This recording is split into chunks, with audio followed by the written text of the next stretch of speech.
আসসালামু আলাইকুম ওয়া রাহমাতুল্লাহি ওয়া বারাকাতুহু।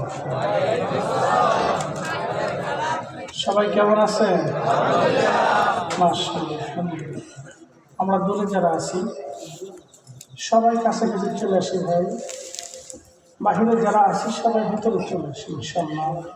কেউ বাইরে না থাকি, গ্রামের যারা বাড়িতে আছেন সবাইকে অনুরোধ করবো আমরা চলে আসি। আজকে জুমার রাত, সৈয়দুল আইয়াম, জুমার দিন হচ্ছে দিনের সর্দার, রাতও খুব বরকতময়। আমরা জুমার রাত্রে একটু বসছি, আমরা সবাই চলে আসি, কেউ বাইরে না থাকি, সব ভাই ভিতরে চলে আসি ইনশাআল্লাহ। ইন্নাল হামদালিল্লাহ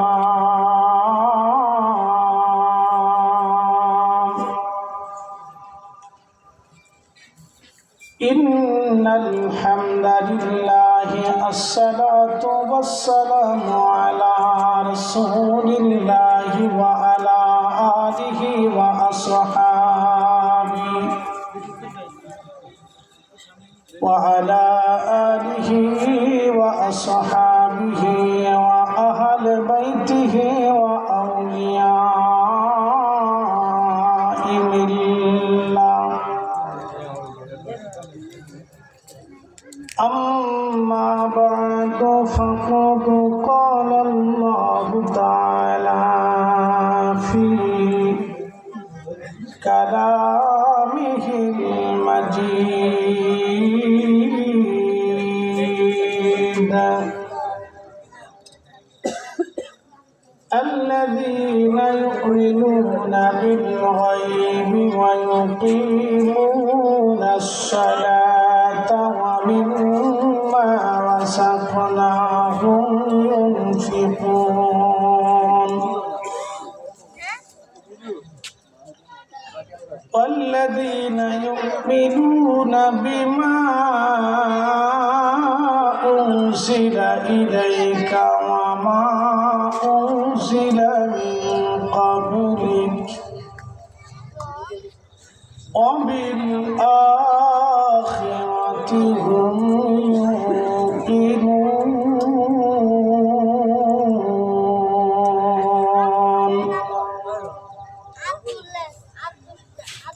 في شان حبيبه ومحبوبه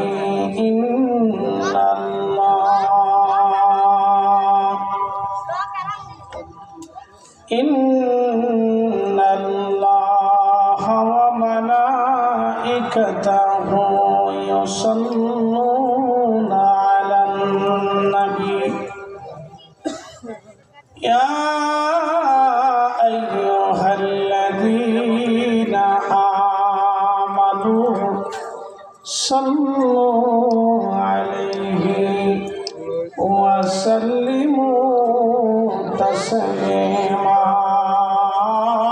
اللهم صل على جبان खुले माशाअल्लाह अल्लाह وعلى آله سيدنا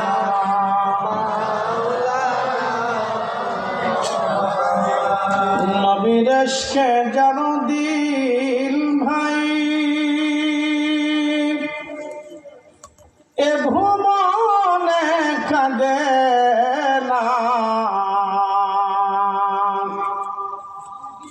রোজ হাসরে ভাইজান তারা নবীজির দেখা পাবে না।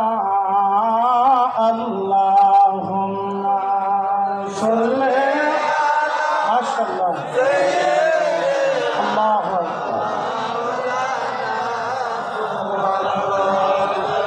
وعلى آل سيدنا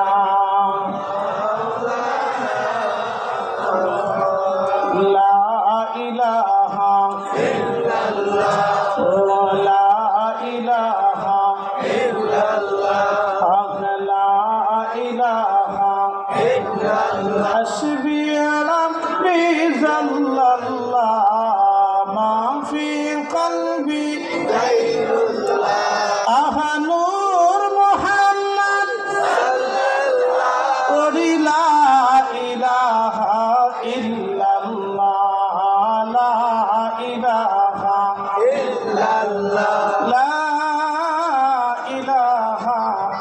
ইল্লাল্লাহু মুহাম্মাদুর রাসূলুল্লাহ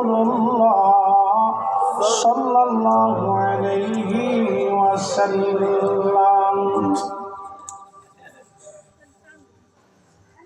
নসর পার কেন্দ্রীয় জামে মসজিদ নুরানি মাদ্রাসা কর্তৃক আয়োজিত ইসালে সাওয়াব ওয়াজ দোয়ার মাহফিলের সম্মানিত সভাপতি জনাব মোহাম্মদ শাহজাহান সাহেব, বিশিষ্ট ব্যবসায়ী, ঢাকা। আজকের যিনি প্রধান অতিথি মিরসাই দরবার শরীফ মোহতারাম সাহেব রহমতুল্লাহ আল্লামা মৌলানা হাফিজ শাহ মোহাম্মদ ইসমাউল ইসলাম লতিফ সাহেব মাদ্দাজিল্লাহুল আলী। আজকে যিনি আমাদের মাঝে উপস্থিত আছেন রঘুনাথপুর দারুস সুন্নাহ নাসারিয়া মাদ্রাসার সম্মানিত প্রিন্সিপাল, বিশিষ্ট আলিম চিন্তাবিদ, বিশিষ্ট আলিম দ্বীন সমিয়ত রৌনক আল্লামা মৌলানা ইমাম হোসেন সাহেব মাদ্দাজিল্লাহুল আলী, সম্মানিত আলোচক বৃন্দ হজরত মৌলানা হাফিজ রবিউল ইসলাম আওয়াল, তোফাজ্জল হোসেন সাহেব, রাজাল করিম ও মুজিবুর রহমান সাহেব সহ সকল ওলামায়ে কেরাম, এলাকার গণ্যমান্য ব্যক্তিবর্গ, সম্মানিত মহিলা, কলিজার টুকরো যুবক ভাইরা, পর্দানিশীল আমার সম্মানিত মাইকের আওয়াজ যত দূর পর্যন্ত যাচ্ছে সকলকে মোবারকবাদ। শুকরিয়া সে আল্লাহর দরবারে যিনি আমাদেরকে বহু মানুষের ভিড়ে এই নসর মাকিনা ও শরফুল মাকান, শরফুল মাকানে ও শরফুল মাকান, কিছু জায়গার কারণে মানুষের দাম বাড়ে, কিছু মানুষের কারণে জায়গার দাম বাড়ে। আজকের মোহতারাম সম্মানিত সভাপতি, প্রধান অতিথি, প্রধান বক্তা, আলোচকদের কারণে কিন্তু মাহফিলের দাম বাড়ে নাই, বরং মাহফিলের কারণে আমাদের দাম বাড়ছে। কথা ঠিক আছে না ভাই? মাহফিলের কারণে কাদের দাম বাড়ছে? আমাদের দাম বাড়ছে। কারণ এই মাহফিল আল্লাহর বেহেশতের বাগান। আল্লাহ নবী বললেন, আমার উম্মত তোমরা যেখানে যাও, যেই বেহেশতের বাগানে যাও, সেখানে যাইয়া তোমরা বাগানে বসো। সাহাবায়ে কেরাম বললেন, মা রিয়াজুল জান্নাহ ইয়া রাসূলুল্লাহ, প্রিয় নবী বেহেশতের বাগান কি? নবী বললেন, হ্যাঁ, হিলাফুজ জিকির, যেই মজলিসে আল্লাহর জিকির হয় সেটা দুনিয়ার আর কোনো সাধারণ জায়গা থাকে না, সেই জায়গাটা আল্লাহর বেহেশতের বাগানে পরিণত হয়ে যায়। একসাথে বলা যাবে সুবহানাল্লাহ। এটা কিসের বাগান? বেহেশতের বাগান। এই বাগানে আমরা বসে নিছি, এই বাগানের কারণে আমাদের দাম আল্লাহ বাড়াই দিছে। কথা ঠিক আছে না? একটা কথা মনে রাখবেন, রসুলের কারণে মদিনার দাম বাড়ছে, মদিনার কারণে নবীর দাম বাড়ে নাই। মদিনা দিয়ে নবী না, নবী দিয়ে মদিনা, নবী দিয়ে কি মদিনা, মদিনা দিয়ে নবী না।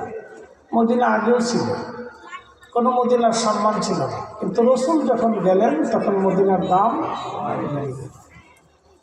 মদিনাতে একটা জায়গা আছে নাম রিয়াজুল জান্নাহ, এই জায়গাটুকু আল্লাহ বেহেশতের সাথে সংযুক্ত করে দিবে। এটা আল্লাহর সৃষ্টিতে, আল্লাহর বরাদ্দকৃত দুনিয়াতে আল্লাহর বেহেশতের টুকরা। এই জায়গাটুকু আল্লাহর বেহেশতের সাথে সংযুক্ত হবে। এই জায়গাটা বাইতুল আকসাতে গেলে পাবেন না, বাইতুল্লাহ শরীফ আসলে পাবেন না। পৃথিবীর কোথাও আপনি তন্ন করে তালাশ করলে রিয়াজুল জান্নাত দ্বিতীয়টা পাবেন না। শুধু একটা স্থানে এই জায়গাটা আছে, মসজিদে নববীতে। তাও কোথায়? হুজরা শরীফ থেকে আমার নবী মিম্বার শরীফ পর্যন্ত আসতে, মিম্বার থেকে হুজরা শরীফ পর্যন্ত যাইতে, যাওয়া আসা, যাওয়া আসা, যাওয়া আসা, যাওয়া আসা, যাওয়া আসা। এই যাওয়া আসার কারণে এই জায়গাটুকু আল্লাহ রিয়াজুল জান্নাহ বানিয়ে দিলেন, বেহেশতের টুকরা বানিয়ে দিলেন। একসাথে বলেন আল্লাহু আকবার। আমাদের ভোটে না রসুলের কারণে, জোরে বলেন। পৃথিবীতে একটা জান্নাত পাইছেন আপনি রসুলের কারণে। ওইখানে যদি নামাজ পড়েন তাহলে বুঝবেন আপনি বেহেশতে নামাজ পড়েছেন, ওইখানে যদি দোয়া করেন তাহলে বুঝবেন আপনি আল্লাহর বেহেশতের ভিতরে দোয়া করেছেন। ওই জায়গাটুকু আল্লাহর বেহেশতের সাথে সংযুক্ত হবে। সুবহানাল্লাহকে বাড়ি যায় কি রিয়াজুল জান্নার কারণে নবীর দাম বাড়ছে না রসুলের কারণে রিয়াজুল জান্নাহ হয়েছে? রসুলের কারণে হয়েছে। এই জন্য আরবি প্রবাদ শরফুল মাকিন ও শরফুল মাকান, শরফুল মাকান ও শরফুল মাকিন। কিছু জায়গার কারণে মানুষের দাম বাড়ে, কিছু মানুষের কারণে জায়গার দাম বাড়ে। তো প্রিয় উপস্থিতি, এই সূত্রগুলি যদি আমরা বুঝি তাহলে আমরা সারা জীবন সুরুলি থাকবো, নতুবা ডানে বামে এদিকে সেদিকে দৌড়াবো, কোনো ফায়দা হবে না।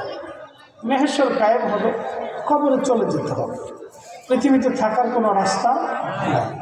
আমাদের আগে বহু আলেম ওলামা কবরে চলে গেছে। পৃথিবী বিখ্যাত একজন ইমাম ছিলেন, বড় শাইখুল হাদিস ছিলেন, তার নাম ছিল ইবনে তাইমিয়া। অনেক বড় ইলমের অধিকারী ছিলেন, 10 লক্ষ হাদিস জানতেন। কিন্তু আফসোস হলো সত্য, এই লোকটা সর্বপ্রথম রসুলের ইজ্জতে হাত দিলেন। তিনি কিতাব লিখতে লিখতে লিখতে লিখতে তার ভ্রম নষ্ট হলো, মতি নষ্ট হলো, তার ভিতরে একটা ভ্রান্ত বিশ্বাস জন্ম নিল। সেই ভিতরে লিখে ফেললেন যে রসুল করিমের রওজা শরীফ জিয়ারতের ইচ্ছা করা, নিয়ত করা মুসলমানদের জন্য হারাম। এটাই সব। সে হাত দিছে কোথায়? মদিনায়। হাত দিছে রসুলের ইজ্জতে, অন্য কোথাও না। সে এমন একটা স্থানে হাত দিয়েছে যেখানে হাত দিলে ধ্বংস ছাড়া। জীবনে এত হাদিস জানলো, এত লেখাপড়া হলো, এত এলেম হলো, হেলেম হলো, সব হলো, কিন্তু লাস্টে সে জীবনে একটা দুর্বিসন্ধি, একটা আন্দা গান্দা পচা বিশ্বাস, ভ্রান্ত বিশ্বাস তার মগজের ভিতরে ঢুকে গেল। তার বিরুদ্ধে সর্বপ্রথম কিতাব লিখলেন মিশরের বিশ্ববিখ্যাত ইমাম, ওই জমানার শ্রেষ্ঠতম মুহাদ্দিস আল্লামা ইমাম তাকিউদ্দিন সুবকি রাহিমাহুল্লাহ আশ-শিফা ওয়াস সাফা। তার এই ভ্রান্ত বিশ্বাসের বিরুদ্ধে তিনি কিতাব লিখলেন। নীতি দীর্ঘ আলোচনা করে এই কিতাবের মধ্যে ইবনে তাইমিয়ার যুক্তিকে, মতকে তিনি খণ্ডন করে সাবিত করলেন মুসলমান রসুল করিমের রওজা শরীফ জিয়ারত করবেই, যেতে হবে। এটা রসুলের নিয়তে গেলেই মুসলমানের প্রশান্তি। আপনি বুঝতে পারছেন?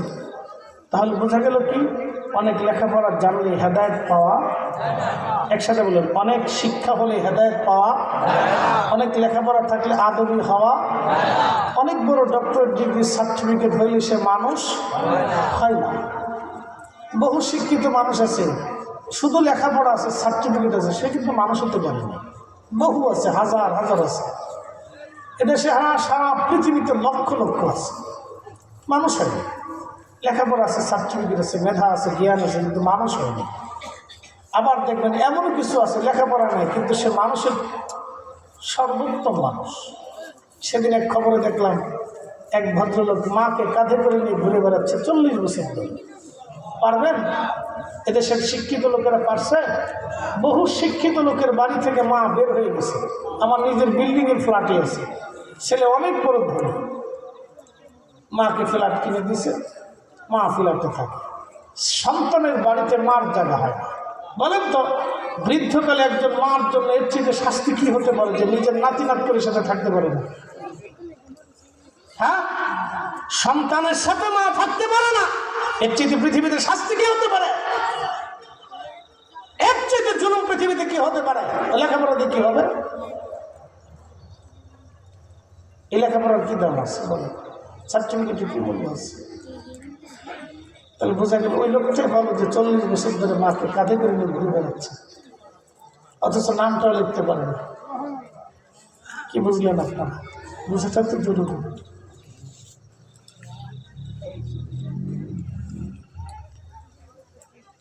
প্রিয় উপস্থিতি হাজিরিন, বাড়িতে বাহিরে যে যেখানে আছেন কথাগুলি শোনার চেষ্টা করবেন। পৃথিবীতে একজন নবীর আশিক ছিলেন, তার নাম হযরত ওয়াসিল কারনী রাদিয়াল্লাহু আনহু। আল্লাহর নবীর বাড়ি এসে কোনোদিন একটা হাদিস তিনি শোনেন নাই, জীবনে কোনোদিন তিনি একটা আয়াত রাসূলের দর্শ থেকে কখনো শিখেন নাই, কিন্তু তার প্রশংসা আমার নবী তার নিজের জবান দিয়ে করে গেছেন। একবার জোরে বলা যাবে কি মারহাবা? বুঝতে পারছেন? একটা হাদিস রসুলের 10 থেকে কোনোদিন শিখেন না। আপনারা যারা এলেমের বড়াই করেন যে আমরা অনেক বড় কিছু শিখে গেছি, না, হ্যাঁ, বোঝাটা জরুরি। হযরতে ওয়াসিল করনি একটা আয়াতও কখনো শিখেন না, একটা হাদিসও কোনোদিন শিখেন না। এই ব্যক্তি শ্রেষ্ঠ কেন হল? সহিহ মুসলিমের কিতাবুল ফাযাইল ওয়া সাহাবীর নবী বাবু ফাদাইল ওয়াসিল করনি রাদিয়াল্লাহু আনহু, তার এই বাবের ভিতরে তার ফজিলত লেখা হয়েছে। আল্লাহর নবী বলতেন, ওমর, যদি কোনোদিন তুমি তার সাক্ষাৎ পাও তো তার কাছ থেকে তুমি তোমার নিজের মাগফিরাতের জন্য দোয়া চেয়ে নিও। কারণ ওমর, যদি তুমি তাকে পাও তো আমার উম্মতের গুনাহের মাগফিরাতের জন্য তার কাছ থেকে দোয়া চেয়ে নিও। উম্মতের জন্য কি রসুল যথেষ্ট না? আসতে বলেন কেন? জোরে বলেন, আমাদের জন্য কি রসুল যথেষ্ট না? রসুল যথেষ্ট থাকার পরে ওমরকে নবী বলে দিলেন, ওমর, আমার ওয়াইসের কাছ থেকে আমার উম্মতের জন্য দোয়া চেয়ে নিও, কারণ আমার ওয়াইস মুস্তাজাবাতুদ দাওয়া, দোয়া করবে তো কবুল হবে, যাহা চাবে তো আল্লাহ তাহা দিবে। একসাথে বলবেন আল্লাহু আকবার। অথচ জীবনে রসুল করিমের দর্শে একটা সেকেন্ডের জন্য বসার সুযোগ লাগে।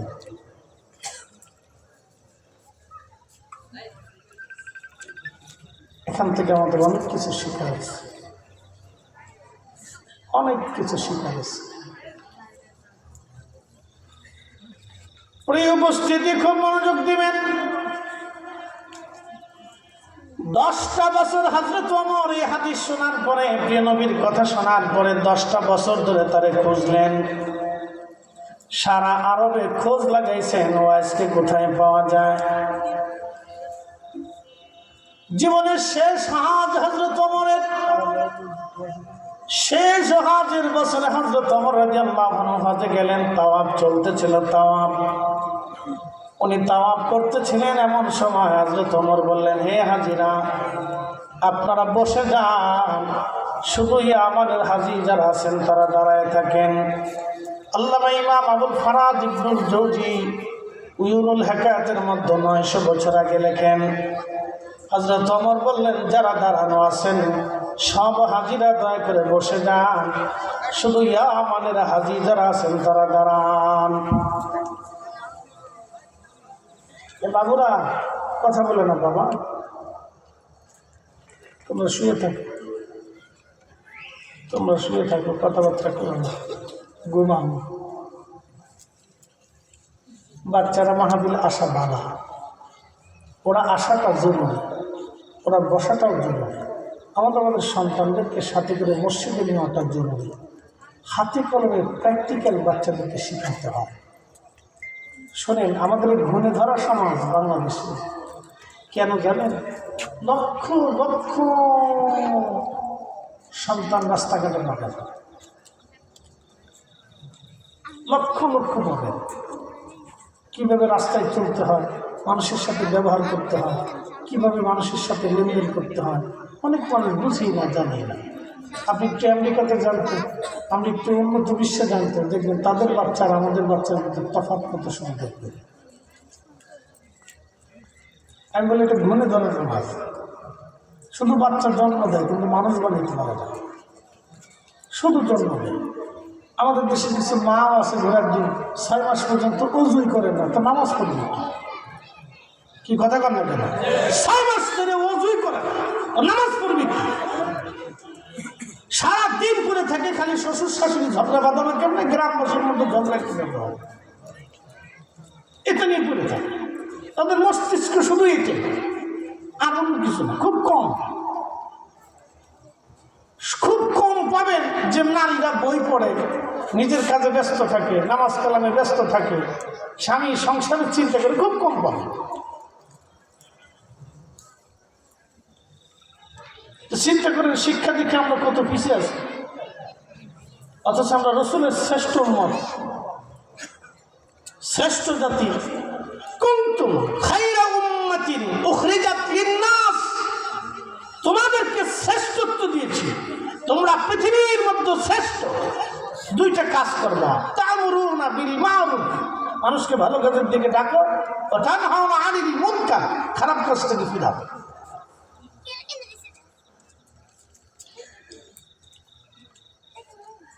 প্রিয় বরুণাবাসী মনোযোগ দিবেন। হযরত ওমর 10টা বছর ধরে তারে খুঁজে কোন জায়গায় গেলে ওয়াইসকে পাওয়া যায়। জীবনের শেষ হযরত ওমর দাঁড়িয়ে গেলেন, ইয়ামানের হাজী তোমরা দাঁড়াও, আমার ওয়াইসকে খুঁজতে হবে। সব হাজী বসে গেল, ইয়ামানের হাজী দাঁড়িয়ে আছেন। হযরত ওমর বলেন, ইয়ামানের মধ্যে কর্মী যারা আছো তারা দাঁড়াও, বাকিরা তোমরা বসে পড়ো। সব হাজী বসে গেল, শুধু কর্ণের একজন মানুষ দাঁড়িয়ে আছে। হযরত ওমর বললেন, তুমি কি কার্নি? বলে, হ্যাঁ আমি কার্নির অধিবাসী। বলে, তোমাদের এলাকায় কি ওয়াইস নামে কাউরে তুমি চেনো? লোকটি দেখে বলে, আমিরুল মুমিনিন ওয়াইস নামে আমি একজনকে চিনি, সে আমার ভাতিজা লাগে। কিন্তু হুজুর, আমরা সমাজের মানুষ তারা পাগল মনে করে থাকি, সে সমাজের সাথে মিশে না, নিরিবিলি সারা রাত 24 ঘন্টা ইবাদতে কাটায়, একটা ঝুপড়ি ঘরের মধ্যে সে থাকে, ব্যবসা বাণিজ্য লেনদেন তার কিছুই নাই, খাইলে খাইলো, না খাইলে না খেয়ে থাকে। আমরা তারা পাগল মনে করি, সে সমাজচ্যুত একজন ব্যক্তি, একটা ঝুপড়ি ঘরের মধ্যে একটা কোণায় সে পড়ে থাকে। ইয়ামানের ছেলেপেলেরা খেজুর খেয়ে খেজুরগুলি রাস্তা দিয়ে বিচি টিচি ফেলে দেয়, এই বিচিগুলি টুকায় টুকায় টুকায় টুকায় বাজারে বিক্রি করে, যা খেজুর পায় এই খেজুর খেয়ে ওয়াইস জীবন কাটায়। হযরত ওমর চোখের পানি ছেড়ে ছেড়ে কাঁদতেছিলেন। লোকেরা বলে, আমিরুল মুমিনিন আপনি কেন কাঁদেন? হযরত আমিরুল মুমিনিন ডাক দেখায়, লোকেরা রে, এই লোকটা যাকে পাগল বলতেছে, আমার রাসূল তার প্রশংসা তার নবীর জবান থেকে আমি শুনেছি। একবার জোরে বলা যাবে আল্লাহু আকবার। আমি আমার রাসূলের জবান থেকে তার প্রশংসা শুনছি, এই লোক যাকে পাগল বলতেছে। কি বুঝলি? কি বুঝে থাকতো?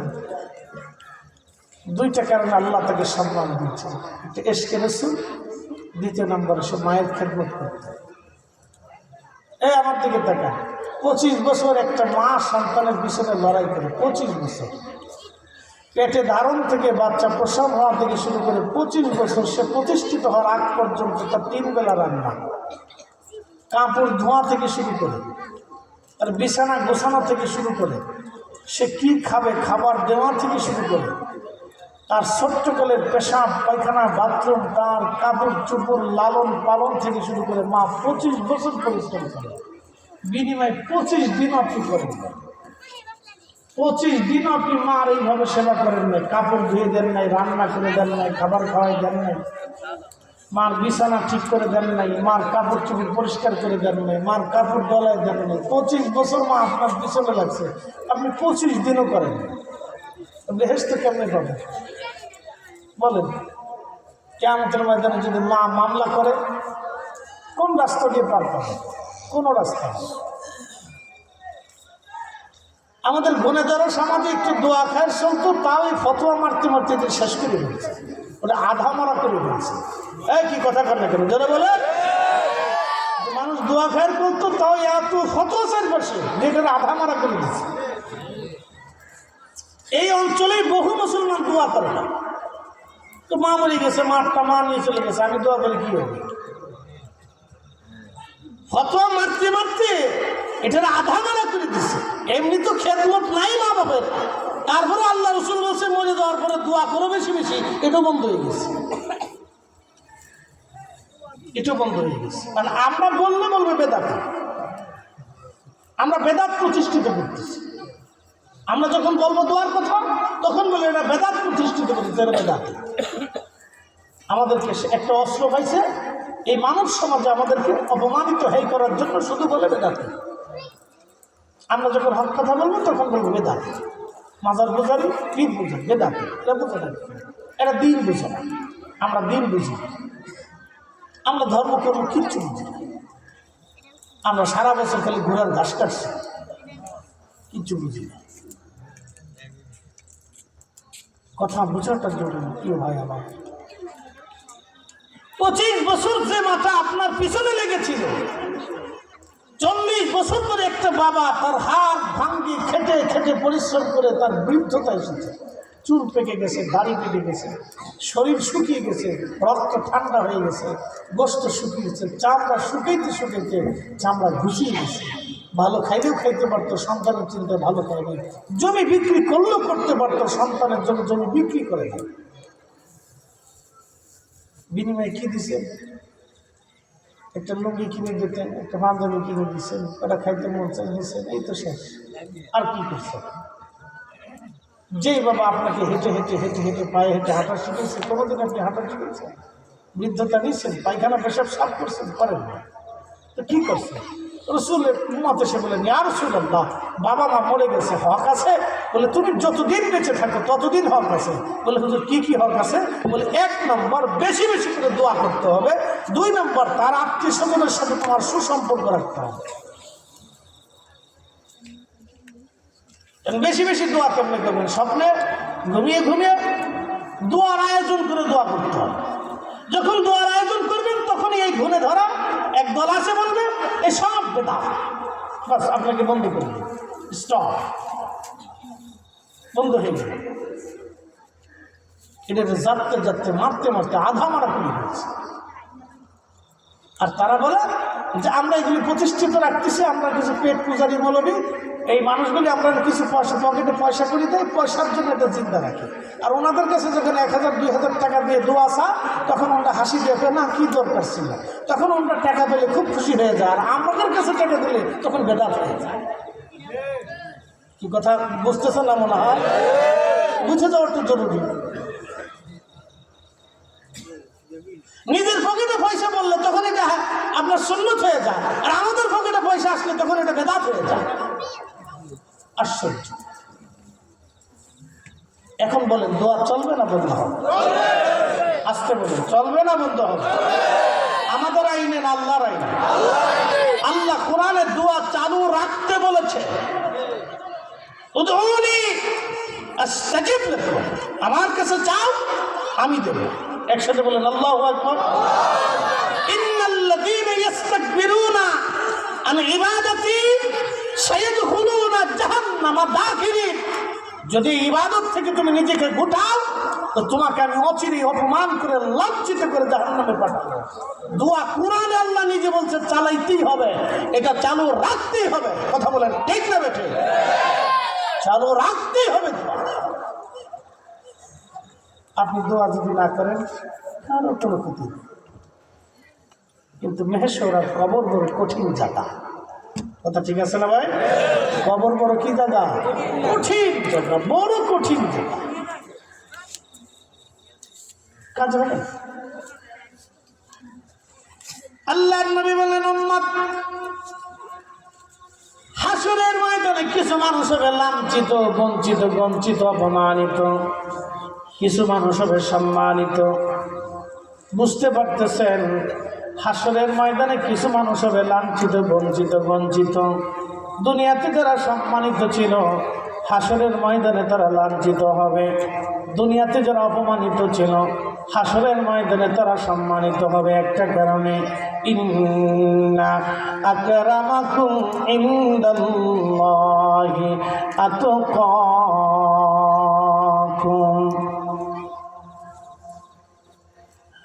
রব্বুল আলামিন বললেন, যার অন্তরে তাকওয়া বেশি হাসরের ময়দানে তার দাম বেশি। হযরত আল্লামা ইমাম শামসুদ্দিন সাখাবী রাহিমাহুল্লাহ, তিনি বিশ্ববিখ্যাত একজন হাদিস বিশারদ ছিলেন। কোনটা জাল হাদিস আর আল হাদিস? আল্লামা ইমাম শামসুদ্দিন সাখাবী রাহমাতুল্লাহ এগুলি লিখতেন। কোনটা জাল হাদিস কোনটা আল হাদিস আল্লামা শামসুদ্দিন সাখাবী লিখতেন।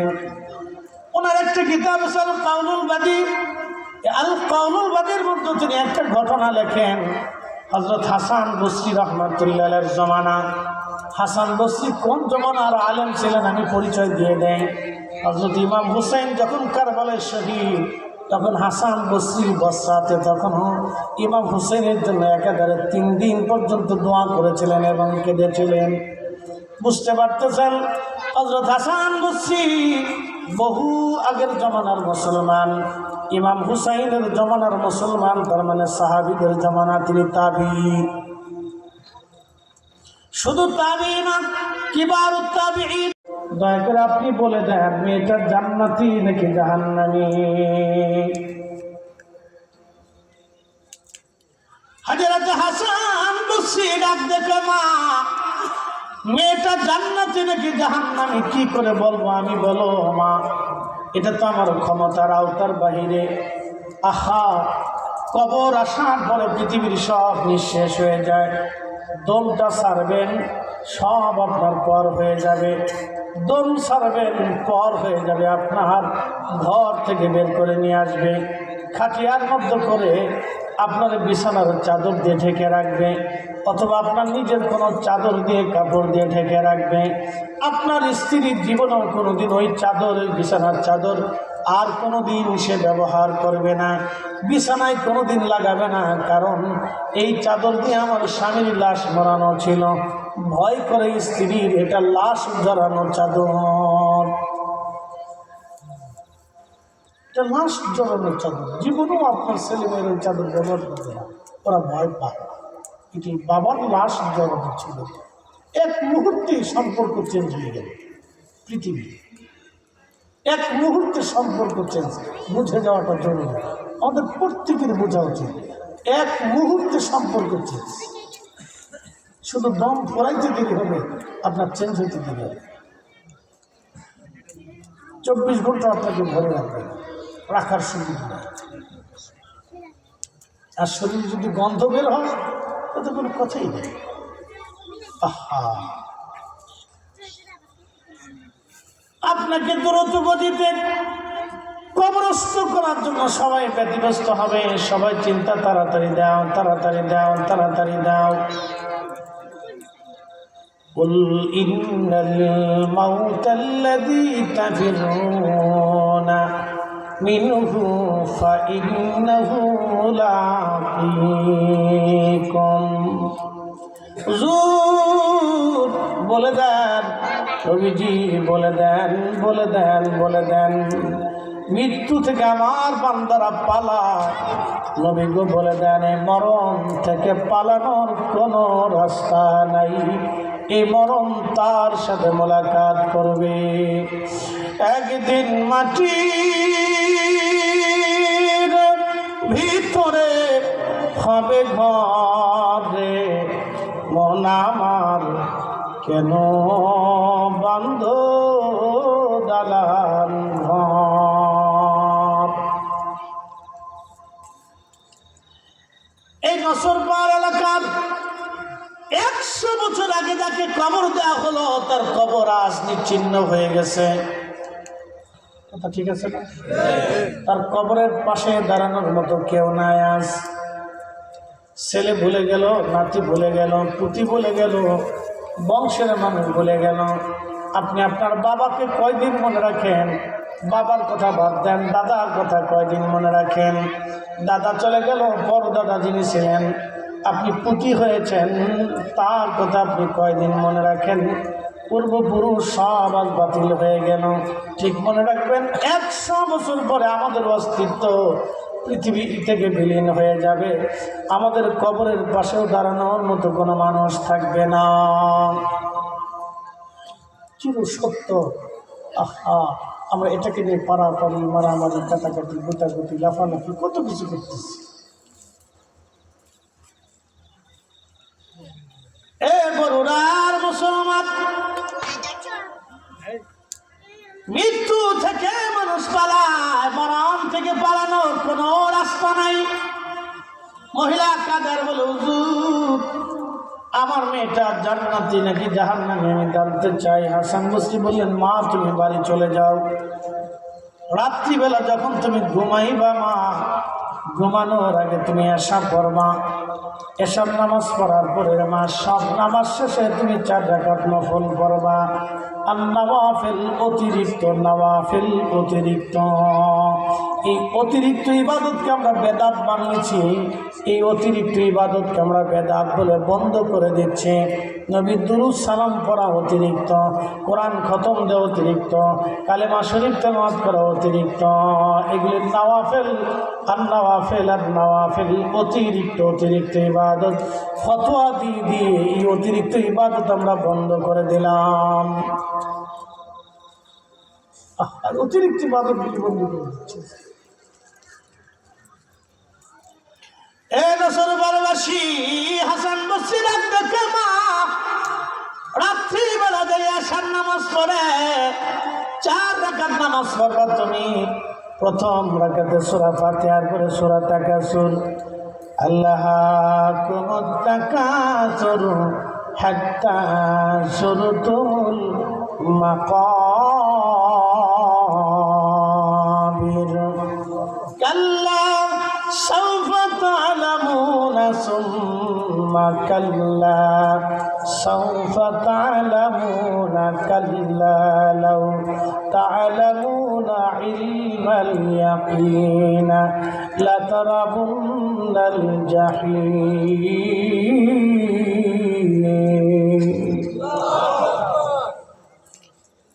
আল্লাহাকুমুত তাকাসুর, মানুষ সম্পদের প্রাচুর্যিক প্রতিযোগিতা করতে দেখে কে কত টাকার মালিক হবে। কথা ঠিক আছে না ভাই? একজন যদি চিন্তা করে আমি যদি একটা চাকরি পাইতাম, অনেকের আছে, যদি আমি একটা মুদি দোকান দিতে পারতাম, উদ্দেশ্যে মুদি দোকান দেওয়ার পরে চিন্তা করে আমি যদি এই বাজারের বড় মুদির ডিলার হইতাম, হয়েছে মুদির ডিলার, তখন আবার চিন্তা করে এই বাজারের সবচেয়ে বড় ব্যবসায়ী হইতে পারতাম, তো হয়েছে বড় ব্যবসায়ী। তখন চিন্তা করে এই বরুড়া থানার সবচেয়ে বড় ব্যবসায়ী হইতে পারতাম, আল্লাহ তারে তাই বানাইলো। বরুড়ার বড় ব্যবসায়ী হওয়ার পরে চিন্তা করে আমি ইস্কার কোম্পানির মালিক খ্রিস্টান ছিল, চলে গেল। বসুন্ধরার মালিক কবরে চলে গেল, যমুনার মালিক মারা গেল। আচ্ছা আপনারা বলেন তো তাদের জন্য কি কবর 350 আপনার 3.5? বাংলাদেশের সবচেয়ে গরিব যিনি বলেন তার জন্য কি 2.5 হাত না 3.5? 100 টাকা বেশিও না কমও না, বেশিও না কমও না। এখান থেকে ওয়াজ বুঝে গেলেই হয়, সারা রাত ওয়াজ করা লাগে না। তারপর আমার দেশের বহু ভাই আছে বনের জমি বোঝাই দেয় না, বহু মুসলমান আছে এতিম ভাতিজির সম্পদ বোঝাই দেয় না, বহু মানুষ আছে অন্যের জমি কেড়ে খাওয়ার ধান্দা করে, 1 ইঞ্চি জমিনও ছাড়তে চায় না। বহু আছে।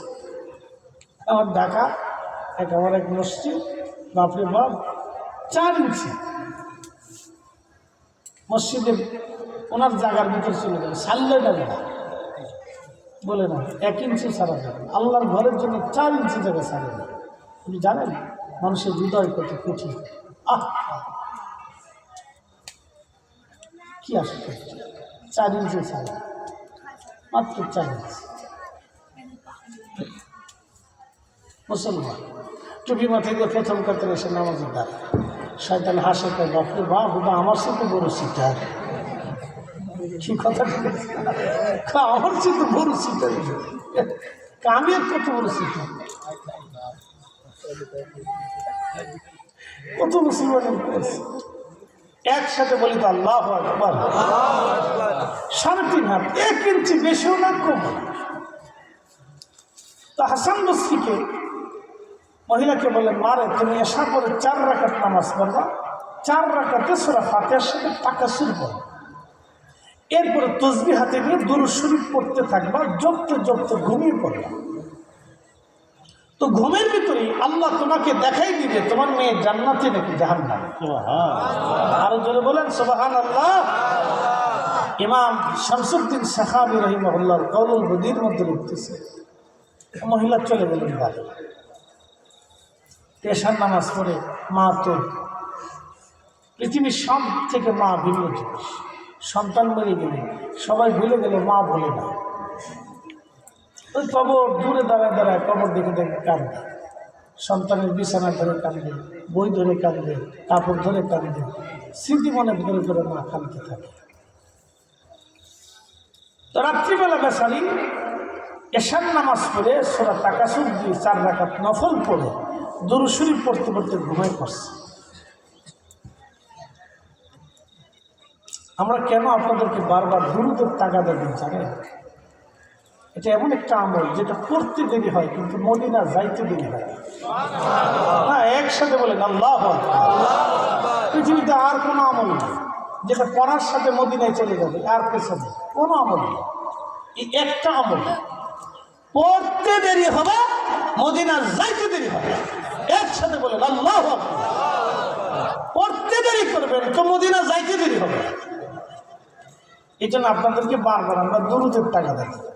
বাংলাদেশে এখন নতুন নতুন বক্তা বলেছে আল্লাহ মাফ করুন, আমি নিজে শুনছি, খুতবা শেষ করে একটু জিকির করে ওয়াজ শুরু করে 1টা 12 দুরূদ শুরু করে। আল্লাহ আমাদের ভাইদেরকে বুঝ দিক, সকলে বলে না। এই মজলিস কার জন্য পাইছি? আমার দিকে এই মজলিস আমরা কার জন্য পাইছি? আল্লাহ কি আইসা আমরা মজলিস বানাই দিয়ে গেছে? আল্লাহ কি হাতে ধরে আবু বকরকে মুসলমান বানাইছে? আবু বকর কি আগে আল্লাহ দেখেছে? হযরত আবু বকর আগে রাসূল দেখেছে। যত সাহাবী ছিলেন 100 লক্ষ সাহাবী, কেউ আগে আল্লাহ দেখে নাই, আগে রাসূল দেখেছে। রাসূল,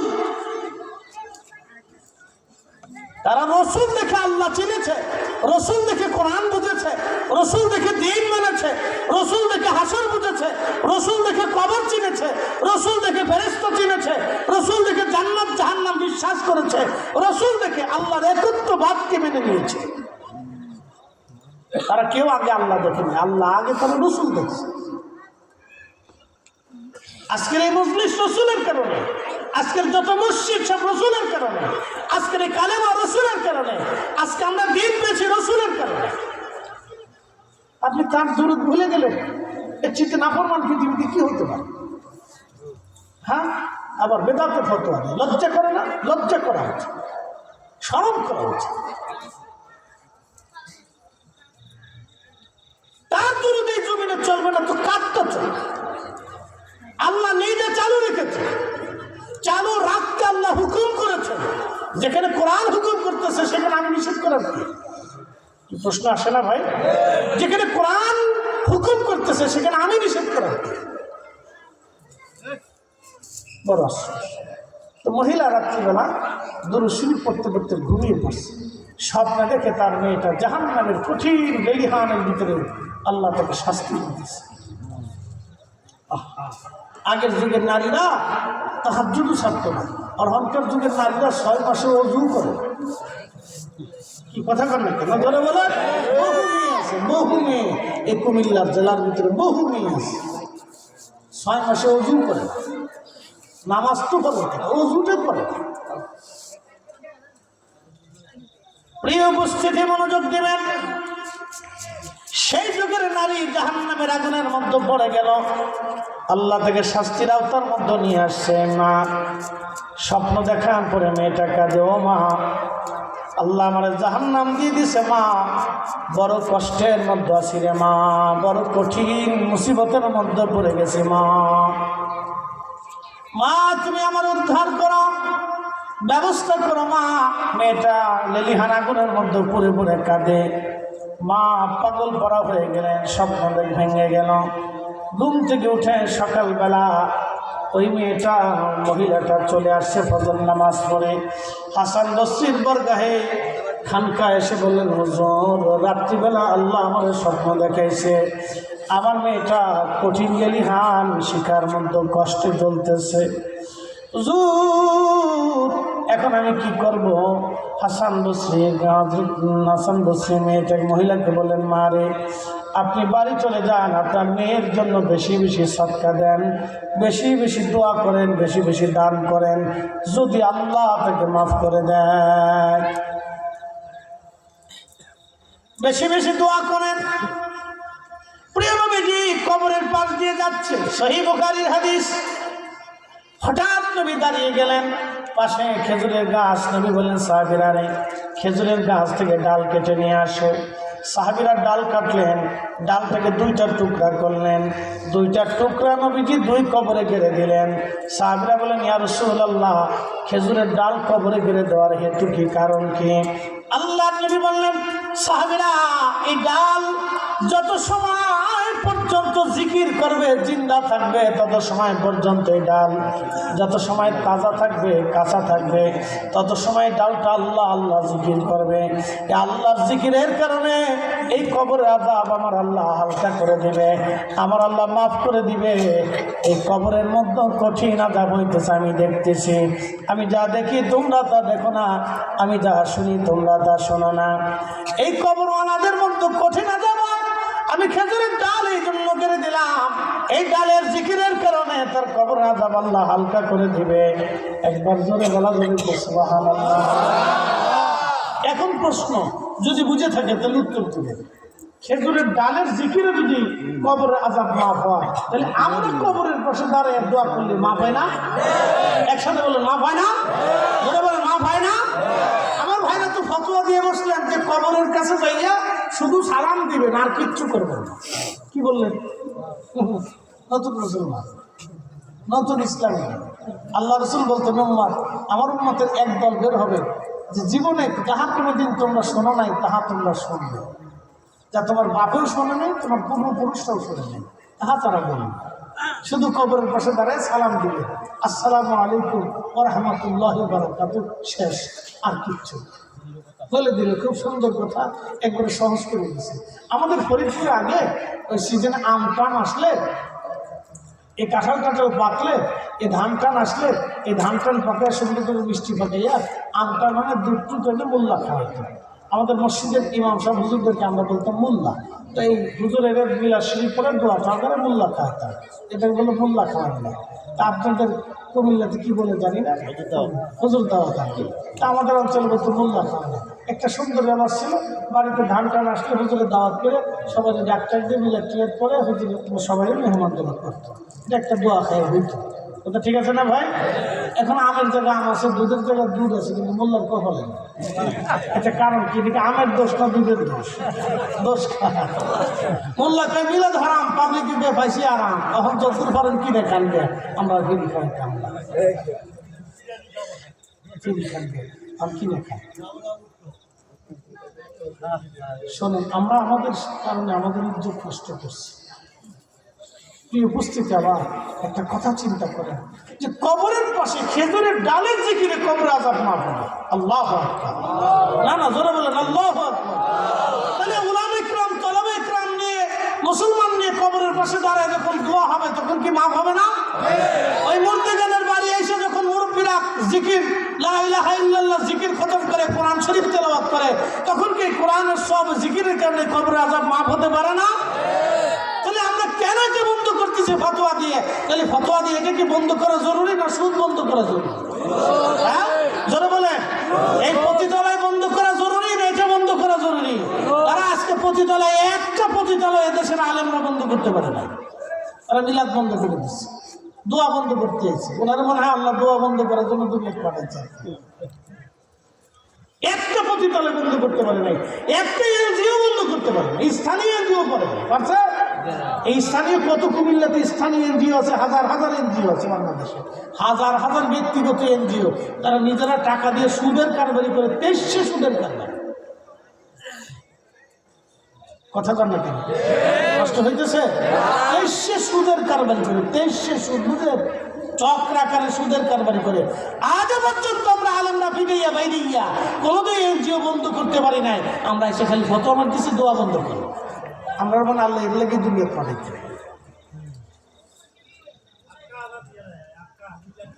কি উপস্থিতি, এগুলো আমাদের জন্য অসমস্যা।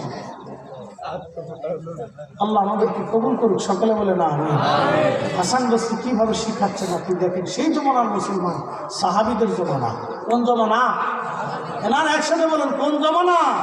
ইমাম হুসাইনের জমানা, ইমাম হুসাইনের জমানা,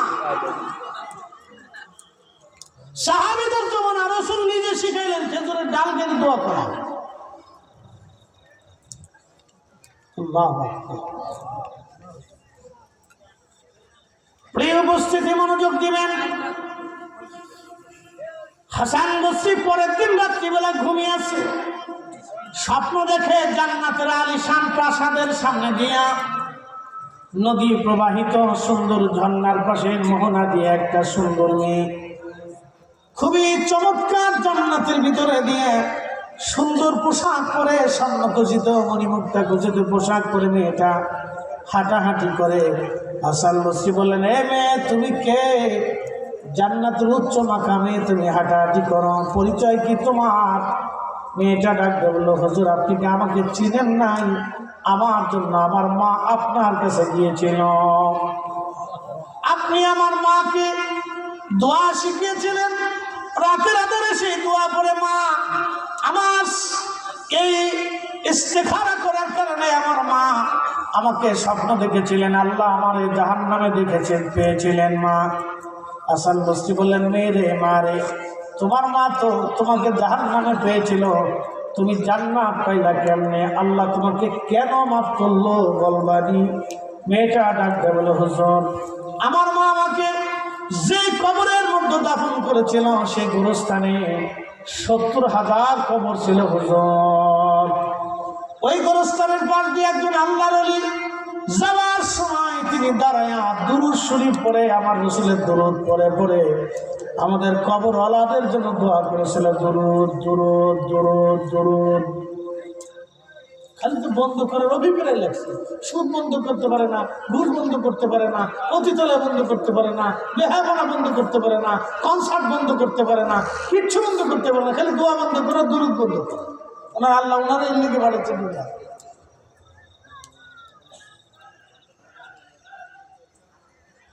হযরত হাসান বসরি রাহিমাহুল্লাহ ডাকতে বলতেছে, মা কিসের কারণে আল্লাহ মাফ করছে বলবানি?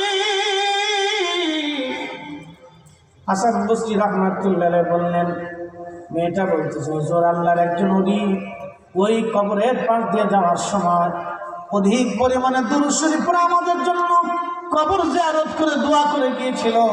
আল্লাহ ওই দুরূদের উসিলায় আমাদের ৭০,০০০ কবরের সমস্ত কবরওয়ালাদেরকে আল্লাহ মাফ করে দিয়ে আল্লাহর দয়ার কারণে আমাদেরকে জান্নাতি বানিয়ে দিয়েছে। মনে হয় যে আপনাদের ক্ষমা টমার দরকার নাই মনে হচ্ছে। একসাথে বলুন সুবহানাল্লাহ। মাফ করছে কি? আল্লাহ রিজিক আল্লাহ, তুমি মাফ করলে কোন প্রশ্ন আছে? স্রষ্টা কে? খাওয়াই কে? পানি দেয় কে? হায়াত দিছে কে? মৃত্যু দিবে কে? চোখ দিছে কে? জিহ্বা দিছে কে? একই মাটি থেকে হাজার কোয়ালিটির উদ্ভিদ খাবার রিজিক দিছে কে? তো মাফ করলে উনি করবে, কথা ঠিক আছে না? আর কেউ কি মাফ করানোর মতো আছে? উনি মাফ করছে। কেন করছে? রাসূলের দুরূদের খাতিরে করছে। কেন? নবীর কারণে করছে। একসাথে বলুন আল্লাহু আকবার। তার কারণে, রাসূলের কারণে। উনি অন্য কারো কারণে মাফ করেন না, নবীর কারণে মাফ হয়ে গেছে। সহিহ বুখারীতে রাসূল বললেন, এক পতিতা নারী টাকার বিনিময়ে দেহ ব্যবসা করে। বুঝতে পারতেছেন যে একটা পতিতা নারী টাকা দিয়ে যখন দেহ ব্যবসা করে তার কিছু নাই। এখন কোনো মুরব্বীকে যদি বলা হয় মুরব্বী ছেলেটা বিয়ে দেবে না, বলে হাত দিব, মেয়ে আছে। বলে কে? মেয়ে কেমন? মেয়ে দেখতে খুব পুরোমা সুন্দরী, বাংলাদেশের শ্রেষ্ঠ সুন্দরীর একটা, লেখাপড়াও খুব ভালো, কথাবার্তাও খুব সুন্দর, কণ্ঠ মাশাআল্লাহ ভালো, দেখতেও সুন্দর, কাজবাজও ভালো। বলে কি করে? বলে টাকার বিনিময়ে দেহ ব্যবসা করে। কোন মুরব্বী তার ছেলের জন্য এই মেয়ে নিবে ঘরে? জীবনে না, মরে গেল না। মুরব্বী হাদিসটা করে মরে যাবে, তো এই ছেলে দিবে না, এই মেয়ে নিবে, কেউ মানতে না। তাহলে বোঝা গেল সেটা ভিতরে বাইরে সব নাপা কাপড় বস্ত্র পোষা গেলা, কোনো সামাজিক কোনো মূল্য নেই। কিন্তু দুঃখের বিষয়ে ঘুরে ধরা সমাজ আর এই রাষ্ট্র তাহলে পতিতা বানিয়েছে। রাষ্ট্র ইচ্ছা করলে পতিতা বন্ধ করে দিতে পারে, তাদের কর্মসংস্থানের ব্যবস্থা করতে পারে, কিন্তু করে না। দোষটা বুঝে নেবেন, দোষটা তো খুব মনোযোগ দিয়ে। এই পতিতা নারী কাস্টমারের জন্য বসে দিচ্ছে, তো দেখতেছে আরব তো শুষ্ক হাওয়া, প্রচণ্ড গরমে আর শুষ্ক আবহাওয়ার কারণে মানুষের কলিজা পর্যন্ত শুকায় আসে। একটা কুকুর হাঁপাইতেছে, পানির খুব তৃষ্ণা, একটা জিহ্বা বেরিয়ে খুব কষ্ট ভোগ করতেছে। মহিলার মনে খুব মায়া লাগলো। রাসূল সহিহ বুখারীতে বলতেছে, আমার উম্মত, সেই মহিলা নিজের পায়ের মোজা, চামড়ার মোজা খুলে রশি বেঁধে কুয়ার নিচ থেকে পানি উঠাইয়া ওই কুকুরকে পানি পান করে। কুকুরকে পানি পান করানোর কারণে আল্লাহর বড় দয়া লেগে গেল। আল্লাহু আকবার। দয়া লাগছে কার? আল্লাহ নবী বলতেছেন তার জীবনের সমস্ত পতিতাবৃত্তির গুনাহকে মাফ করে আল্লাহ তাকে বেহেশতে দিয়ে দেবে। মাফ করছে কি? কারণ আল্লাহর রিজিকের তুমি মাফ করলে, আল্লাহ আমাদেরকে একটা সুসংবাদ দিয়ে রাখছে। কি? قل يا عبادي الذين اسرفوا على أنفسهم لا تقنطوا من رحمة الله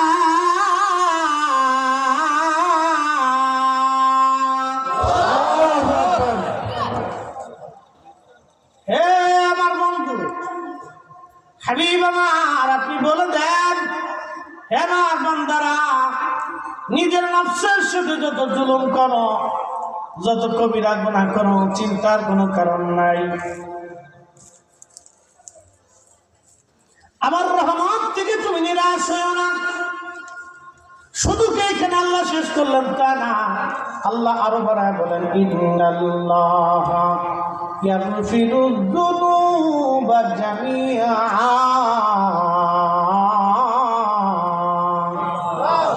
কখনো তোমাকে যদি ভুলি, হেদায়েতের আলো জেলে নিয় কাছে তুলি,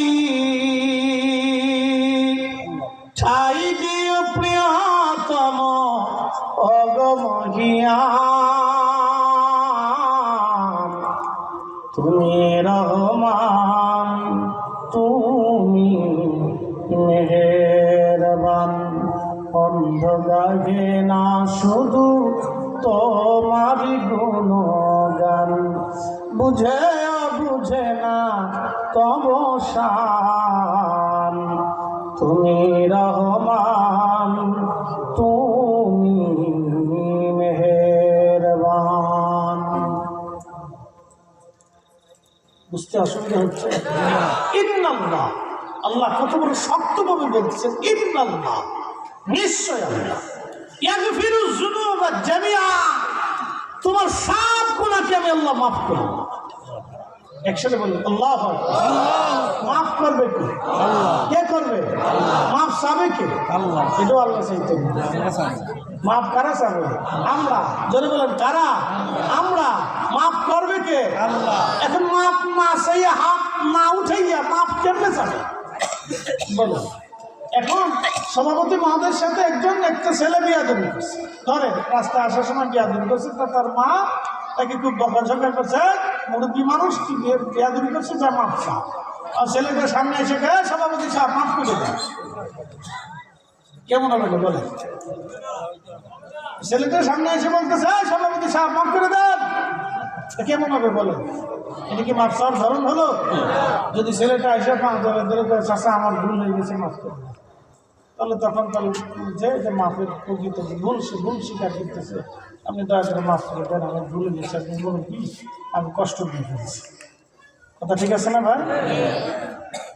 আপনি রবের কাছে কিভাবে চাবেন? ভিখারি 2টা টাকার জন্য বিনা একা, বাহ আমি গরিব মানুষ, আমি 2টা টাকা দয়া করে রেখে দেন বাবা। একটা ভিখারি দুনিয়ার একটা 2টা পয়সার জন্য, 2টা টাকার জন্য, 5টা টাকার জন্য আপনার কাছে নত হয়ে গেল, আর আপনি কুলিল্লাহুম্মা মালিকাল মুলক রব্বে কারীমের কাছে আপনি নত হতে পারতেছেন না। আপনি এসে ফতোয়া মারতেছেন, বন্ধ করে দাও, বেদাত করে দাও, বন্ধ করে দাও, বেদাত করে দাও, 7-8 টাকা। সি সি সি সি, মুসলমান কত নিম্ন পর্যায়ে চলে গেছে। আনুগত্য, আপনি হাত তুলে বিনয়ের সাথে যখন রব্বে কারীমের দরবারে হাত তুলে, ইয়া রব্বি রব্বানা আতিনা ফিদ দুনিয়া হাসানা রব্বানা যালামনা আনফুসানা, আল্লাহুম্মা রাব্বি রহমহুমা কামা রাব্বায়ানি সগীরা। বিনয় বিনয় বিনয় বিনয় যখন কাঁদবে তখন আল্লাহ বড় দয়া লাগে, বড় মায়া লাগে। হে বান্দা আর কান্দিস না, যা তোর জীবনের গুনাহকে মাফ করে দে। প্রতিটা নারীর যদি মাফ হয় তাহলে আমরা মাফ হতো না? মাফ হতো। আল্লাহ আমাদেরকে রহমত থেকে নিরাশ হতে নিষেধ করছে, এই জন্য মাফ চাইতে হবে। এই জন্য বেশি বেশি কবর জিয়ারত করবেন, বাড়িতে বেশি বেশি করে দোয়ার ইন্তজাম করবেন, কোরআন খতম দিয়ে আব্বা আম্মার জন্য দোয়া করবেন, মসজিদে দান করে বাবা মার জন্য দোয়া করাবেন। কোন কারণে মাফ হবে আমরা জানি, কোন কারণে ক্ষমা হবে আমরা কেউ জানি, বলতে পারি। শয়তান আল্লাহকে বললেন, রাব্বি 9 লক্ষ বছর ধরে ইবাদত করলাম, বিনিময় কি কিছু পাই না? বলে কি চাস? বলে রব্বুল আলামিন আমার 3টা জিনিস দিবা। আল্লাহ বলেন কি কি চাও? আমি তোমাকে তাই দেব। আল্লাহ তো সবই জানে সে কি চাবে। আল্লাহ বলেন শয়তান বলো কি চাও? আজাজিল বলে ইয়া রাব কিয়ামত পর্যন্ত তুমি আমরা হায়াত দাও। আল্লাহ কিয়ামত পর্যন্ত তারা হায়াত দিল, আর কি চাও? বলি ইয়া রাব তামাম সৃষ্টি করে আসবো, 1 সেকেন্ডের ভিতরে সেই ক্ষমতা তুমি আমারে দাও। কয় সেকেন্ড? আমেরিকা আগুন নিভাইতেছে কয়দিন? নেপছে? আমেরিকার আগুন নেপছে? নিবে না। তার জীবনের আমেরিকার সর্বশক্তি প্রয়োগ করছে, আর শক্তি সব দিয়ে চেষ্টা করতেছে। সমস্ত মেধাবীরা বসে গেছে কীভাবে আগুন নিভানো যায়, আর সমস্ত মেধা ব্যয় করতেছে, কিন্তু আগুন নিভাইতে পারতেছে না। স্মরণকালে ইতিহাসের সেরা দুর্ঘটনা করছে আমেরিকা। সে গাজা পুরাইছে 1 বছর ধরে, আর আল্লাহ তার লস অ্যাঞ্জেলেস না কি বলে, তার একটা শহর পুরাই দিছে মাত্র 4 দিন। একসাথে বলবেন আল্লাহু আকবার। বলে হুজুর আপনি কি দুশ্মনের নজরে দেখতেছেন? না, আমি দুশ্মনের নজরে দেখতেছি না, আমি আল্লাহর ইনসাফের নজরে দেখতেছি। কথা ঠিক আছে না ভাই? আল্লাহর ইনসাফের নজরে দেখতেছি। তারা গাজা পুড়িয়ে দিচ্ছে 1 বছরে বোমা মারতে মারতে, আর আল্লাহ কেবল তার একটা শহর পুরাইছে, বাকি এখনো পুড়ে দিচ্ছে। একটা শহর আল্লাহ পুরাইছে, তাতেই কান্নাকাটি শুরু হয়ে গেছে, তাতেই কত কান্নাকাটি। আজকে খবরে দেখলাম একজনের $204 কোটি বাড়ি পুড়ে গেছে। $204 কোটি। এবার বাংলাদেশের কত হাজার কোটি হিসাব করে দিতে। তাহলে এই বেটা কত বড় ধনী হইতে পারে আপনি বুঝেন। বাংলাদেশের ধনীদেরকে তারা ধনী মনেই করে না। কি কথা খারাপ হয়েছে ভাই? যার $204 কোটি বাড়ি, সে বাংলাদেশের ধনীরা ধনী মনে করে? ধনী মনে করে। পুড়ে গেছে, শেষ। তাহলে কি পরিমাণে পুড়ছে আপনি এবার চিন্তা করেন। একসাথে বলবেন আল্লাহু আকবার। এই ইনসাফ কার? দয়া কার? এই শাস্তি কার? আল্লাহ। আল্লাহর শক্তির কাছে সমস্ত শক্তি অসহায়, আল্লাহর মারির কাছে সব মার অসহায়, আল্লাহর ক্ষমতার কাছে সব ক্ষমতা অসহায়। এটা আল্লাহ শিক্ষা দিয়ে দেন। ভাবতেছেন আপনাদেরকে ছেড়ে দিবে? না। আপনি মুসলমানদের ছেড়ে দিবে? না। আপনি মুসলমান নামাজ পড়বেন আল্লাহ মাফ করে দিবে? ছেড়ে দিবেন না, তা দেবে না। আপনি মুসলমান অন্যায় বিচার করবেন আল্লাহ ছেড়ে দিবে? তা হবে না। বাংলাদেশের হাজার হাজার গ্রামে 64,000 গ্রাম বাংলাদেশ আছে, 64,000 গ্রাম, 64,000 গ্রামে এখনো ঠিক মতো ন্যায় বিচার হয় না। স্বজন প্রীতির বিচার হয়, আত্মীয়তার বিচার হয়, দলের বিচার হয়, মতের টানে বিচার হয়। কি কথা কান না কেন? জোরে বলেন। তাহলে আপনি শান্তি কিভাবে চান? গজব আমাদের উপর রেডি আছে, তাহলে যে কোনো সময় ফেলে দিবে, আসবে। এখনো হয়। আদালতে যাবেন, মামলা একটার পর একটা চলতেছে, বছরের পর বছর ধরে মামলা চলতেছে। আদালতে ঘুরতে ঘুরতে ঘুরতে ঘুরতে বারান্দা দিয়ে দৌড়িতে দৌড়িতে যান, শেষ চলতেছে। প্রিয় মসজিদে হাজিরিন, ও নবীর উম্মত, কথাগুলি মনোযোগ দিয়ে শোনাটা জরুরি। আমি আপনাদেরকে বোঝাইতে চাচ্ছিলাম, আমরা তো অল্প জন্য দুনিয়াতে আসছি, অল্প দিনের জন্য আবার চলে যাব। তবে আল্লাহর ক্ষমার আশা করেন, কিন্তু ক্ষমা চাইতে হবে। এই জন্য অধিক পরিমাণে রবের কাছে হাত তুলে মাপ চাইতে থাকেন। আল্লাহ নবী বলতেন, উম্মত আমি 70 বার দিনে ইস্তেগফার করি, 70 বার। নবীর জীবনে কোনো গুনাহ ছিল না, তারপর আল্লাহ নবী ইস্তেগফার করে আল্লাহর নৈকট্য নিতেন। আপনি বেশি বেশি আল্লাহর কাছে মাপ চান, বেশি বেশি চান। আল্লাহ ভুল হয়ে গেছে, আল্লাহ ভুল হয়ে গেছে, আল্লাহ ভুল হয়ে গেছে, বেশি বেশি চান। যত বেশি চাবেন তত বেশি মাপ পাবেন। চাবেন না পাবেন না, চাবেন না পাবেন না। এই জন্য অধিক পরিমাণে দোয়া, অধিক পরিমাণে দোয়া। আমি অধিক পরিমাণে দোয়া বাংলাদেশের মধ্যে সিলেটে বেশি বেশি। সিলেট ওরা ডিভিশনটা আল্লাহ যার বাড়িতে যাবেন, আলেমরা গেলে সাহেব বলতে একটু খাবার টাবার করে, সাহেব আমার লাগে একটু দোয়া করে, একটু হাত উঠা, আল্লাহর দরবারে একটু হাত উঠে আমার লাগে দোয়া করে। এরা দুরুশরী পরে হাত তুলে দোয়া করে। আমি সিলেটের প্রত্যেকটা বাড়িতে করতেছি, যত বাড়িতে দাওয়াত দিছে, খাওয়া শেষ হয়ে গেছে, সাহেব একটু দোয়া করি, সাহেব আমরা লাগে একটু দোয়া করি, আল্লাহ রহমত দেয়, আল্লাহ মাফ করে দেয়। আমরা যেটা আল্লাহ রহমত দেয়, আল্লাহ মাফ করে দেয়। সাহেব দোয়া করুক, দোয়া করুক। সাহেব ছেলে দিদি লন্ডন আছে, মেয়ে লন্ডন আছে, ডিপুটি লন্ডন আছে, আমরা দোয়া করুক, দোয়া করে। আর আমরা দোয়া ভুলেই গেছি, মনেই নেই দোয়া করি, দোয়া করি বেশি বেশি করে।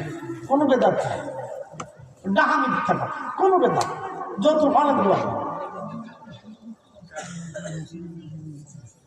আচ্ছা, জুল খুয়াইসা তারুণী, মাশাআল্লাহ, এমন একজনের নাম কইছে, নাম তো মারাত্মক নাম, আব্দুল্লাহ ইবনে জুল খুলাইসা আর থামিম।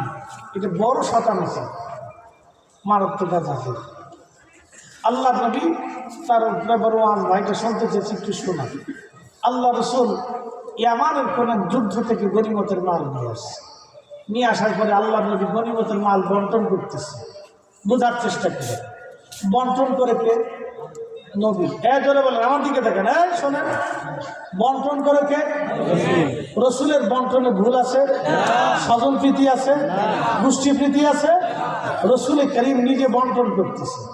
এই জুল খুলাইসা আর তামিমি, সে আল্লাহ রসুলকে ধমক দিয়ে বলতেছে, ইয়া মুহাম্মদ, ইয়া রাসূলুল্লাহ, আদিল মান সত্তা, নবী আপনি ইনসাফ করেন।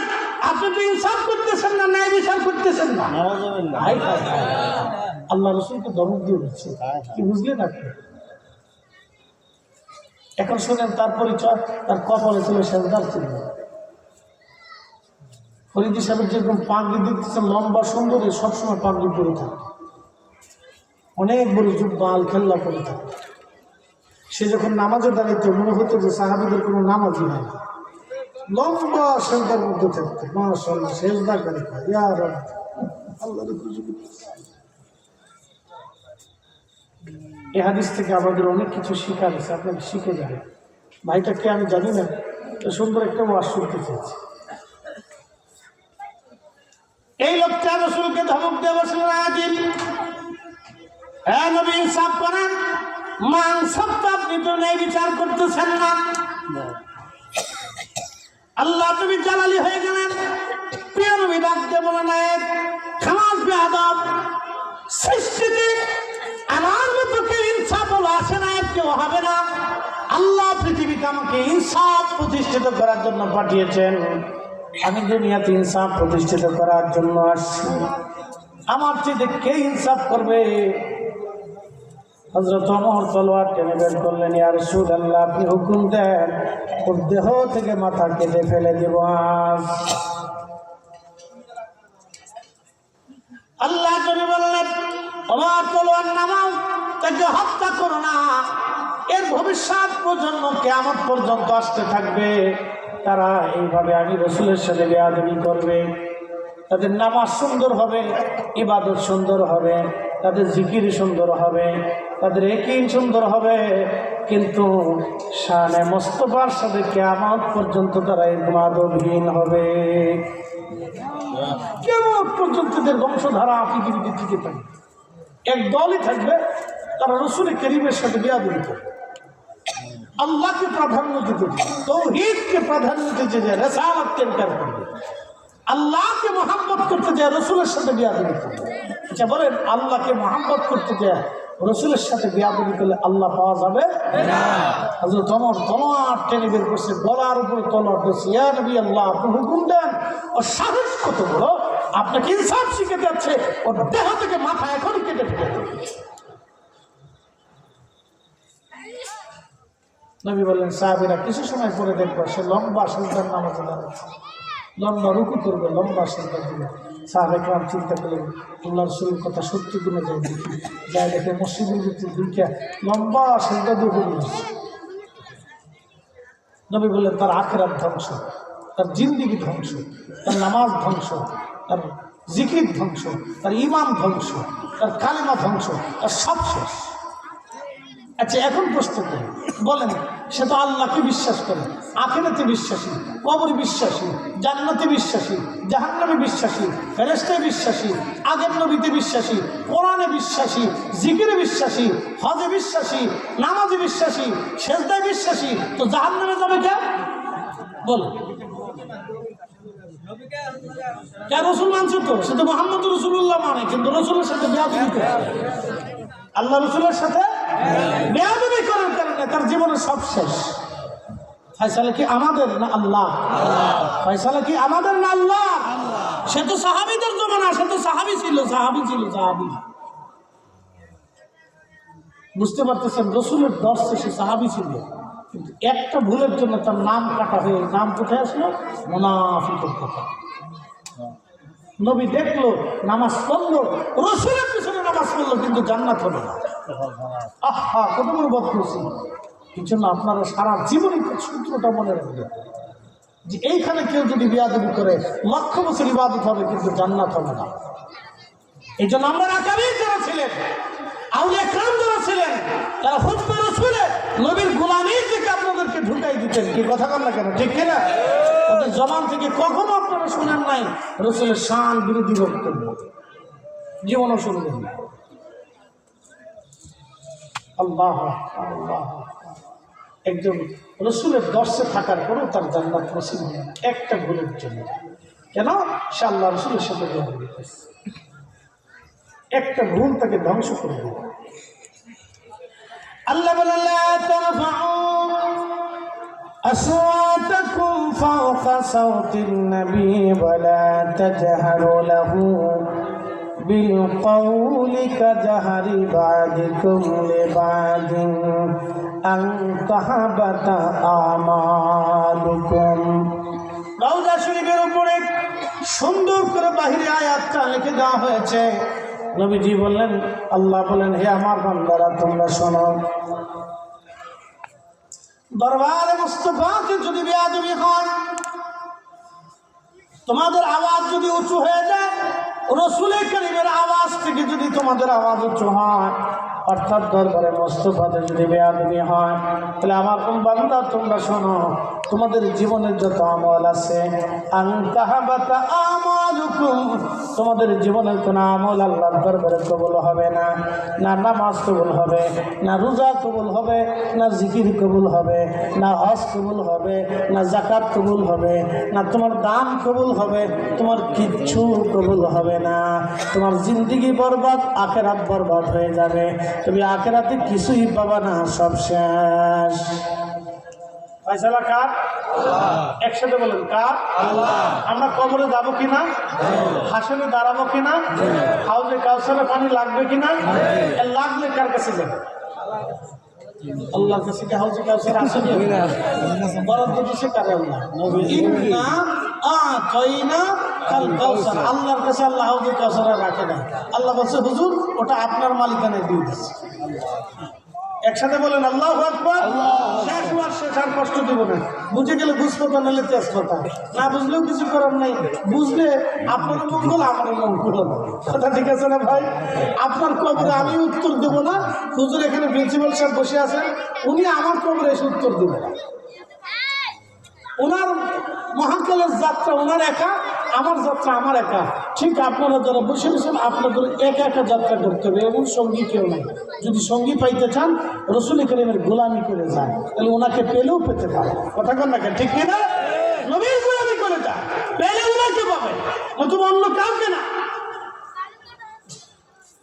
এই জন্য আল্লামা ডক্টর ইকবাল শেরের মাধ্যমে বুঝিয়ে দিয়েছে, কে ওফা তূনে মুহাম্মদ সে তু হম তেরে হে এ যা চিজ হি কিয়া লৌহ কলম তেরে গে। তুমি যদি আমার নবীর ওফাতের গোলাম হতে পারো, তোমার জীবনে সব কিছু দিয়ে যদি তুমি রসুলকে ভালোবাসো, কুল কায়নাত লৌহ কলম আল্লাহ তোমার দিকে ঝুঁকায় দিবে। বাংলার কবি কাজী নজরুল লেখলেন, আল্লাহকে যে পাইতে চায় হযরতকে ভালোবেসে, আরশ কুরসি লৌহ কলম না চাহিতে পেছে সে।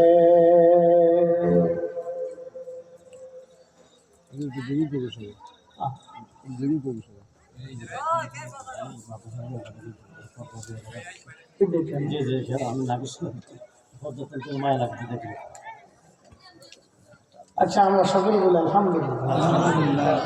কি উপস্থিতি, এত সময় কবর নিয়ে আলোচনা করলাম। আমাদের এই জিন্দগির ঘরে চলে তো যেতেই হবে, থাকার তো আর কোনো রাস্তা নাই। হাজার চেষ্টা করলেও থাকার কোনো সুযোগ নেই, চলে যেতেই হবে। আমরা দোয়া করে দেবো, যেহেতু জুমার রাত লম্বা করবো না, তাবার কাছে নেবেন, গ্রহণ করবেন, মিলাদ শুরু করবেন ইনশাআল্লাহ। তো খুব মনোযোগ দেন, আমরা তো সবাই চলেই যাবো, থাকার তো আর সুযোগ নেই। পাশে একটা মাদ্রাসা আছে, ছেলেরা কোরআন পড়বে, হাদিস পড়বে। বাপরে, আল্লাহর কালামের চেয়ে পৃথিবীতে শ্রেষ্ঠ করে কালাম হতে পারে কোনো কালাম? রসুলের কথার উপরে শ্রেষ্ঠ কোনো কথা